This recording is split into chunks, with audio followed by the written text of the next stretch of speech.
Olá pessoal, vamos continuar aqui nosso artigo 40 e você que é aquele cara que só assiste o início do vídeo, o 41, gente, cai demais, cai demais. Então vá até, se você não quer assistir o 40, vai até o 41, porque o 41 vai, pode aparecer na sua prova aí de auxiliar de educação, de inspetor de alunos. Muita atenção com o 41, tá? Agradecendo a todo mundo aí que acompanha o canal, todo mundo que acompanha, vê, já falei que se você não quiser assistir com propagandas comerciais, isso também ajuda o canal a se manter, você pode fazer o seu YouTube Premium, porque lá você não tem comerciais, né? Você assiste direto lá, você pode fazer inscrição, fica um tempo gratuito, depois tem as cobranças, né? Mas você tem direito a teste de um mês gratuito, eu acho. Parágrafo 5º, né? Paramos aqui no quarto, que eu falei para vocês marcarem, fazerem um resumo aí bem detalhado disso. Parágrafo 5º, os ocupantes do cargo de professor terão idade mínima reduzida em 5 anos em relação às idades decorrentes da aplicação do disposto do inciso 3, parágrafo 1, ou seja, né, os professores, em relação àquelas idades que nós comentamos, eles têm aí 5 anos a menos. Professor, essa atividade é importante, pode, né, tem direito a uma aposentadoria aí diante desse parágrafo 5, de 5 anos a menos do que as idades estabelecidas lá, desde que comprovem tempo de efetivo exercício das funções de magistério na educação infantil, no ensino fundamental e no médio fixado em lei complementar do respectivo ente federativo. Veja, tem que ser efetivo exercício. Então, por exemplo, tem que ser na educação infantil, no ensino fundamental e no médio. E se for no ensino superior? Aí não, né? Tá bem claro aqui a lei e fixado em lei complementar, tá? Então, atenção nisso aqui, nessa exceção, que também são os professores aqui com 5 anos em relação àquelas idades que estão lá no inciso 3, parágrafo 1 que nós vimos aqui, 62 anos, lembra isso? Se mulher, e 65 se homem. Então, o homem passa, no caso professor, para 60, que é o meu caso, e a mulher passa para 57, certo? Se eu não errei a conta, né? Mas acho que eu não errei. Então, atenção, professores têm essa idade diferenciada, desde que em efetivo exercício das funções de magistério. Parágrafo 6. Ressalvadas as aposentadorias decorrentes dos cargos acumuláveis na forma desta Constituição, é vedada, proibida, né, a percepção de mais de uma aposentadoria à conta do regime próprio de previdência social, o RPPS. Ou seja, gente, eu me aposentei, né, na previdência, no regime próprio, que as prefeituras elas têm o chamado RPPS, o regime próprio. Cada prefeitura tem lá a sua caixa de previdência, o seu regime próprio de aposentadoria. E tem o regime geral, que é para aqueles todos os trabalhadores, tá? Regime geral, que é o RGPS, certo? Então, é vedada, né, de mais uma aposentadoria à conta de regime próprio de previdência social, aplicando-se outras vedações, regras e condições para acumulação de benefícios previdenciários estabelecidos no regime geral de previdência social, que é diferente, tá? Esse é o geralzão, esse é o próprio, ó. A diferença é aqui, ó, regime próprio, regime geral, certo? Então, cuidado, ó, ressalvadas as dos cargos acumuláveis. Então, por exemplo, eu, professor, se eu tiver 2 cargos, eu posso, porque é permitida a acumulação, ter, né, dois RPPS, certo? Porque aí eu tive 2 cargos que são acumuláveis permitidos. Agora, se eu tenho, por exemplo, um cargo se Se você, por exemplo, fez inspetor de alunos, depois você aposentou, aí voltou para a prefeitura, você quer aposentar em outro cargo que não é acumulável, aí não pode, tá? Então, muita atenção com isso. 7. Observado o disposto no parágrafo 2 do artigo 201, quando se tratar da única fonte de renda formal oferida pelo dependente, o benefício de pensão por morte será concedido nos termos da lei do respectivo ente federativo, a qual tratará de forma diferenciada a hipótese de morte dos servidores de que trata o parágrafo 4, decorrente de agressão sofrida no exercício ou em razão da função. Essa emenda é recente também e ela traz aí uma questão, né, delicada sobre a questão da pensão de morte, pensão por morte, né, e estabelece uma forma diferenciada quando a hipótese de morte do servidor de que trata o parágrafo 4b for de agressão sofrida no exercício ou em razão de sua função.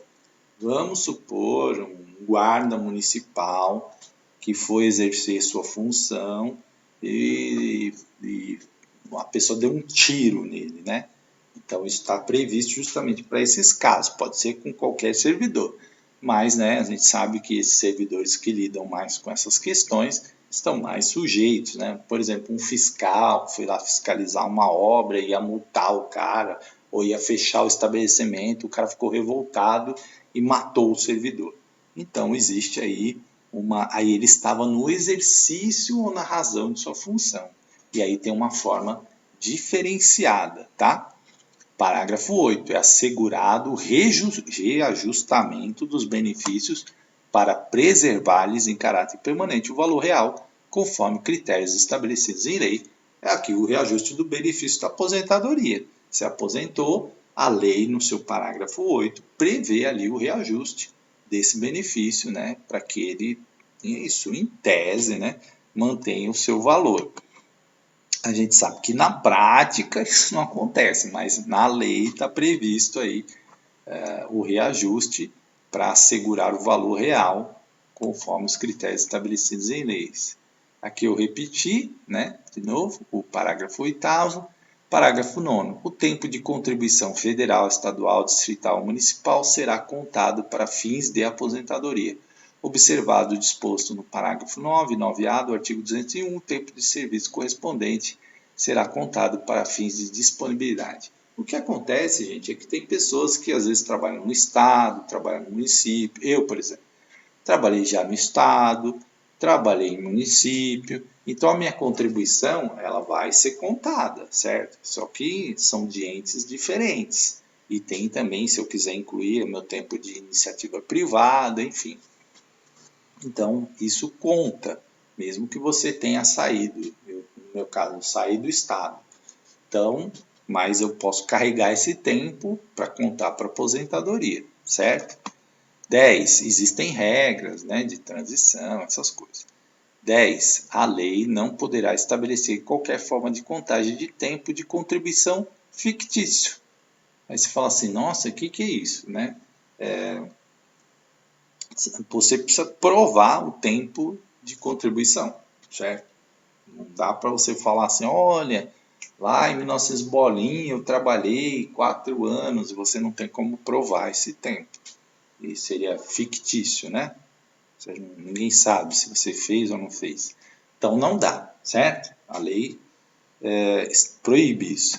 Parágrafo 11. Aplica-se o limite fixado no artigo 34, inciso 11, a soma do total dos proventos de inatividade, inclusive quando decorrentes da acumulação de cargos ou empregos públicos, bem como de outras atividades, sujeitas à contribuição para o regime geral de previdência social e ao mutante resultante da adição de proventos de inatividade com remuneração de cargo acumulável na forma dessa Constituição, cargo em comissão, declarada em livre nomeação e exoneração e de cargo eletivo. Aqui, gente, é o limite que nós comentamos lá no artigo 37, certo?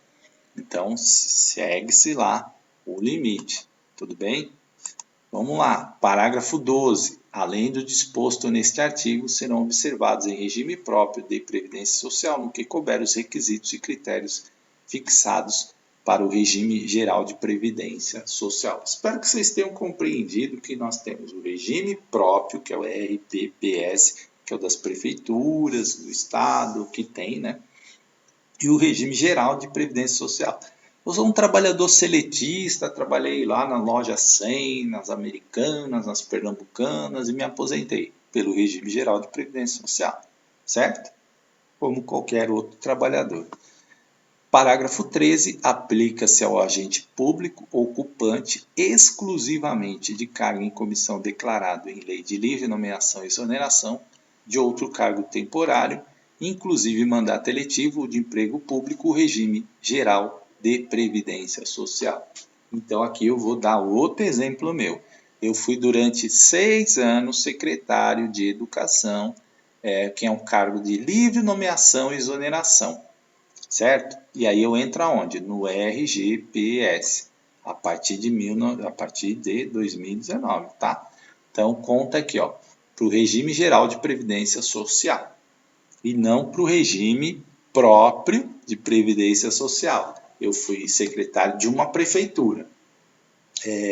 Hoje, pela emenda constitucional número 103, esse tempo não contaria para o regime próprio de previdência social, e sim para o regime geral de previdência social. Tá bom? Parágrafo 14. A União, os estados, o Distrito Federal, os municípios. Deixa eu só citar um outro exemplo aqui, porque assim, tem gente que às vezes é cargo comissionado durante 20, 30 anos na prefeitura. E aí aposentava pelo regime próprio, certo? Agora não. Pela emenda constitucional 19 ou 103 não pode mais. Pode aposentar sim, mas pelo RGPS, tá? E aí tem diferenças, né, gente? Tem diferenças. Não precisamos entrar nesses detalhes. Parágrafo 14. A União, os estados e o Distrito Federal, os municípios instituirão, por lei de iniciativa do respectivo Poder Executivo, regime de previdência complementar para servidores públicos ocupantes de cargo efetivo, observando o limite máximo dos benefícios do RGPS, regime geral, para o valor das aposentadorias e das pensões em regime próprio de previdência social, ressalvado o parágrafo 16. Então essa também é uma emenda nova, 103, 2019, né? Aqui, ó, uma emenda que só tem 1 ano. E aí o que ela fala, gente? Que os municípios, eles vão criar lá, através do Poder Executivo, ó, muitos já têm, o regime de previdência complementar para servidores ocupantes de cargo efetivo. Então, as prefeituras, ela tem lá suas caixas de previdência, seus institutos de previdência, que tem o seu regime próprio de previdência, tá? Onde os servidores contribuem para o fundo e gerenciam o fundo, como nós já comentamos aqui, certo? 15. O regime de previdência complementar, de que trata o inciso 14, oferecerá plano de benefícios somente na modalidade contribuição definida, observará o disposto no artigo 202 e será efetivado por intermédio de entidade fechada de previdência complementar ou de entidade aberta de previdência complementar. Eu acho muito difícil, gente, na prova de agente, de auxiliar de educação e de inspetor de alunos, eles esmiuçarem essa questão da previdência dessa forma. Eu estou citando para vocês, estamos fazendo a leitura aqui, para vocês até entenderem isso, mas que é difícil sair essa pergunta aí, tá? Por quê? Seria uma pergunta já para um cargo maior, né? Um cargo que trabalhasse com essa questão, por exemplo, um contador, né? Um administrador ali público, talvez sim, porque aí entra nessa especificidade de como que se faz a previdência, né? Como se complementa, e talvez não entre não caia essa pergunta, eu acho que não cai. Parágrafo 16, somente mediante sua prévia e expressa opção, o disposto do parágrafo 15, 14 e 15, poderá ser aplicado ao servidor que tiver ingressado no serviço público até a data da publicação do ato da instituição do correspondente regime de previdência complementar. Veja, que é uma opção, né? Pré-expressa opção do servidor. Então, o servidor tem que ir lá para entrar nesse regime de previdência complementar, ele tem que manifestar a sua intenção. Senão, não entra, tá? Não é automático. Ele tem que ir lá e falar, ó, eu quero, né, o regime de previdência complementar. Aí ele entra. Isso tem custo, lógico. Parágrafo 17. Todos os valores de remuneração considerados para o cálculo do benefício previsto no parágrafo 3 serão devidamente atualizados na forma da lei. Então, novamente aqui a atualização dos benefícios. 18. Incidirá a contribuição sobre os proventos de aposentadoria e pensões concedidas pelo regime de que trata esse artigo, que superem o limite máximo estabelecido para os benefícios do regime geral de previdência social de que trata o artigo 201. Professor, eu aposentei e eu tenho que pagar? Se passar do limite, sim. Por quê, gente? Nossa previdência, como eu disse, ela é colaborativa. Então, para que ela se sustente, né, para que ela possa ir pagando as aposentadorias de todo mundo, ela precisa das colaborações. E aí, se você é aposentado, seu limite passa do que está previsto lá no RGPS, que trata o artigo 201, aí sim, né, você vai ter lá uma taxação. Embora, gente, ó, vocês vão ver aqui que tem essas ADINs aqui. O que é ADIN? ADIN é quando é ação direta de inconstitucionalidade. Então, tem polêmicas aí, né? Então, gente, eu acredito que não vai cair nessas polêmicas, mas só estou citando aqui para que vocês conheçam. 19. Observados os critérios a serem estabelecidos em lei do respectivo ente federativo, o servidor titular de cargo efetivo que tenha completado as exigências para aposentadoria voluntária e que opte por permanecer em atividade poderá fazer jus a um abono de permanência equivalente no máximo ao valor de sua contribuição previdenciária até completar a idade para aposentadoria compulsória. Nossa, professor, não entendi nada disso. O que é esse artigo 19? Eu vou explicar para vocês esse parágrafo 19, porque eu achei importante. Esse sim pode aparecer. Gente, eu tenho, vamos supor que eu tenha idade para me aposentar. Cheguei lá na idade, já tenho tempo de contribuição, tenho idade, tenho tudo. Mas aí eu falo assim, olha, eu quero continuar trabalhando, né? Quero continuar trabalhando, não quero me aposentar. Aí você tem jus a um abono permanência, equivalente no máximo ao valor de sua contribuição previdenciária. Você pode permanecer até completar a idade para aposentadoria compulsória, como nós vimos lá, 70 anos ou 75, de acordo com a regulamentação e lei. Então, gente, eu já vi vários servidores engenheiros, por exemplo, que continuaram trabalhando, aí tinha o abono permanência. Ficava lá trabalhando, continuava, até dar a compulsória. Até a gente chama de expulsória, né? Que aí tem que sair mesmo. Mas é muito comum. O pessoal não quer parar de trabalhar, não quer aposentar, né? Quer continuar na ativa, ainda tem um incentivo aqui, ó, que é o abono permanência. Então ela continua lá, trabalhando. Parágrafo 20. É vedada a existência de mais de um regime próprio de previdência, e isso é importante você saber, só pode um regime próprio de previdência, e de mais de um órgão ou entidade gestora desse regime em cada ente federativo. Então, o município tem que ter um regime próprio de previdência, um RPPS, e um órgão que administra isso, certo? Então é importante, porque essas vedações às vezes costumam aparecer em prova. Em cada ente federativo, abrangido todos os poderes, órgãos e entidades autárquicas e fundacionais, que serão responsáveis pelo financiamento, observados os critérios, os parâmetros de sua natureza jurídica definidos na lei complementar de que trata o parágrafo 22. Gente, esse órgão ou entidade gestora é o Instituto de Previdência, Caixa de Previdência, cada um chama de um jeito. Cada município tem um nome lá, né? Coloca o nome. e ele vai administrar o dinheiro dos servidores, né, o dinheiro do fundo de aposentadoria. Administrar para que esse fundo seja sempre mantido ali, gordinho, para garantir a aposentadoria de todo mundo. 21 foi revogado, significa que ele, né, não foi aceito, então não está valendo. 22, vedada a instituição de novos regimes próprios de previdência social. Lei Complementar Federal estabelecerá para os que já existam normas gerais de organização, de funcionamento e responsabilidade de sua gestão, dispondo, entre outros aspectos, sobre, inciso 1, requisitos para sua instituição e, consequentemente, migração para o regime geral de previdência social. 2. Modelo de arrecadação e aplicação de utilização de recursos. 3. Fiscalização pela União e controle externo e social. Veja, esses fundos são fiscalizados pelo governo federal.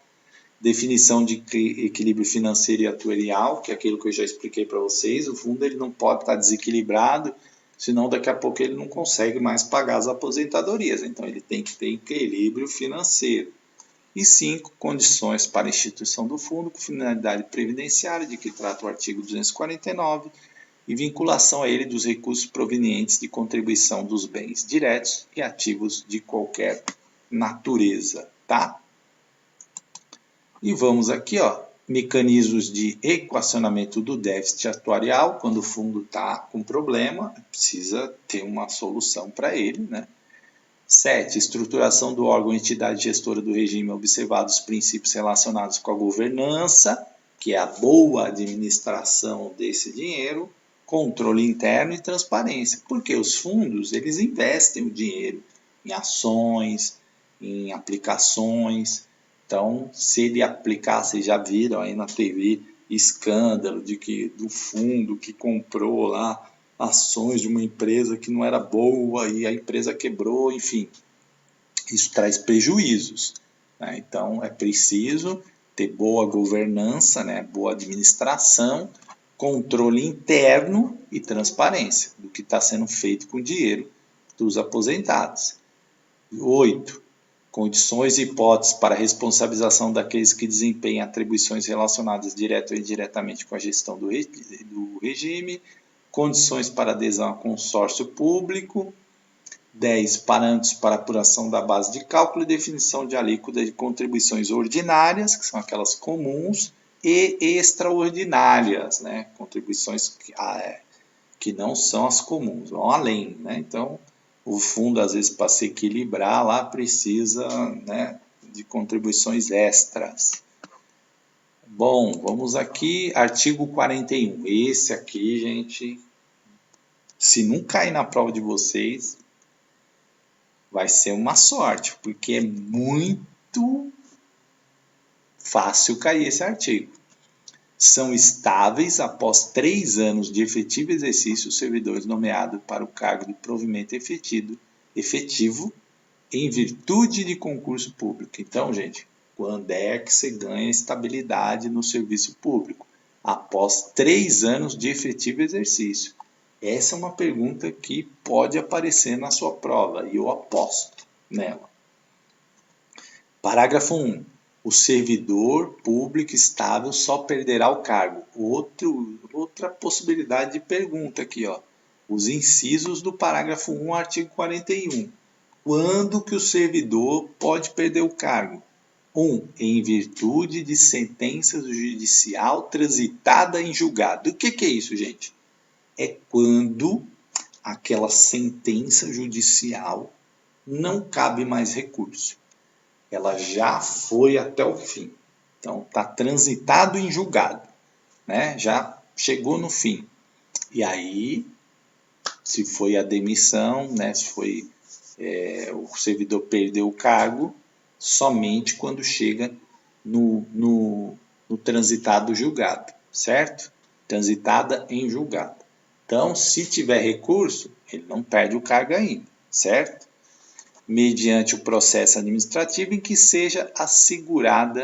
ele seja assegurada ampla defesa. Então, gente, o servidor só perde o cargo quando ele tem um processo administrativo e que ele teve direito à ampla defesa. Se em algum momento ele não teve direito à ampla defesa, ele não pode perder o cargo, tá?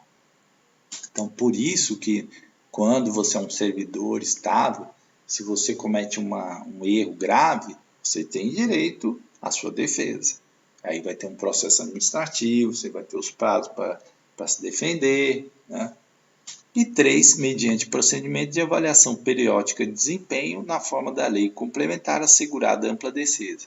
Vamos supor, você está lá no estágio probatório, teu chefe te avaliou mal, né? Você não foi bem no seu desempenho. Aí te avaliou lá na segunda avaliação, também não foi bem. Aí você não passou no estágio probatório. Aí você pode ser demitido. E embora, gente, aqui diz, né, que vai ser na forma de lei complementar. E essa lei complementar ainda não está formulada. Mas precisa ter a ampla defesa. Só que, gente, se você não tiver um bom desempenho no seu estágio probatório, existem muitos servidores que acabam sendo colocados para fora do serviço público, vamos dizer assim. E muitos recorrem, né? Mas é importante que você faça um bom trabalho para você ser bem avaliado no seu estágio probatório, para você se tornar estável após 3 anos de efetivo exercício, certo? 2, parágrafo 2. Invalidada por sentença judicial a demissão do servidor estável, será ele reintegrado. Então vamos lá. Eu fui demitido. Aí eu recorri à justiça. Fui demitido lá no processo administrativo, recorri à justiça.